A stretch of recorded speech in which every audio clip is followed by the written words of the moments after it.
All right, so here we are with War 2 against New Nation. Today I'm taking in Kate and Omega Sentinel. I've got Odin for pre-fights. I've got Path 4 in Section 1 and Path 6 in Section 2. And that is it with my war. So we won our first war against Next. It was 10-7. Moving on to this war. Path 4, focusing here on Mr. Fantastic, who is a tactic champ. Taking this with Kate, who can pretty much bypass most of the tactic champs, specifically the science class, since she can counter the evade with Cold Snap. And then she has her own passive stun. So as long as, for the most part, as long as you can stun a node, you can actually bypass most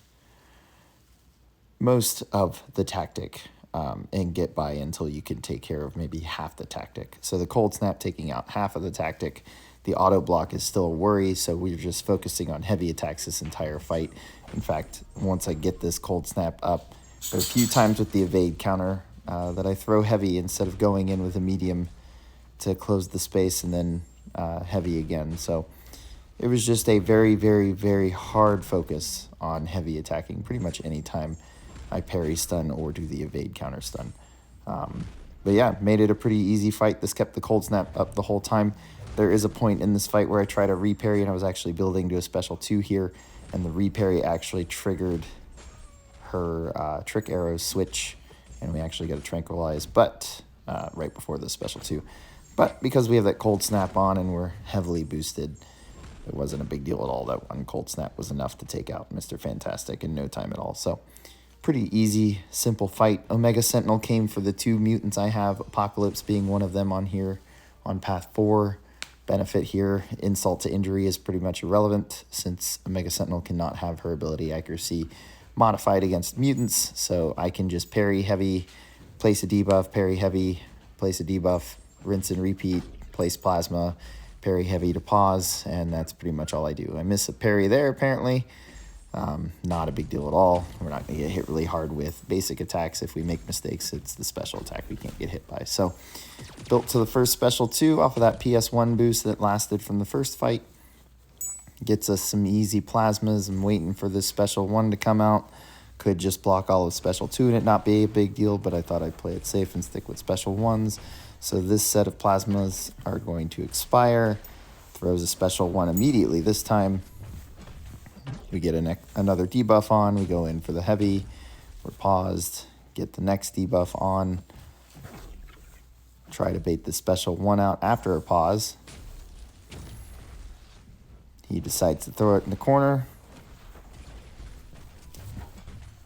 Go in and get that paused off the light attack into a special 2 so that these plasmas are going to start off paused. And then we try and work out the special 2, which he throws immediately. We don't even bother dexing it. It's not worth it. And then we finish easily with the relic. So pretty simple Section 1 set. Move on to Section 2. First fight here is Mr. Sinister on, again, an irrelevant node for him. There's not really any prowess to worry about. None at all, actually. And again, ability accuracy can't be modified by mutants, so we could push him to special 2 and not give any care in the world about the concussion debuff. But she's a robot as well, so even if he does throw a special 1, we don't have to worry about degens being transferred to us from the plasmas. So I played this very much focus on heal block staying up so that our crits don't regen. And then once the heal block's up, we're just aggressively placing heal blocks as we push him to special 2. If he decides to throw a special 1 on the way, it is what it is. But again, not at all a hard fight. It's just build the special 2 and make sure the heal block debuff is present at all times. And yeah, that's about it. This is Omega Sentinel, rank 5, ascended. She ends up taking 2 rank 5s as well instead of rank 3s or rank 2s. So yeah, pretty cake for her. Was a pretty stress-free set of fights, and down he goes from the relic. Final fight was more of the stressor. Not really.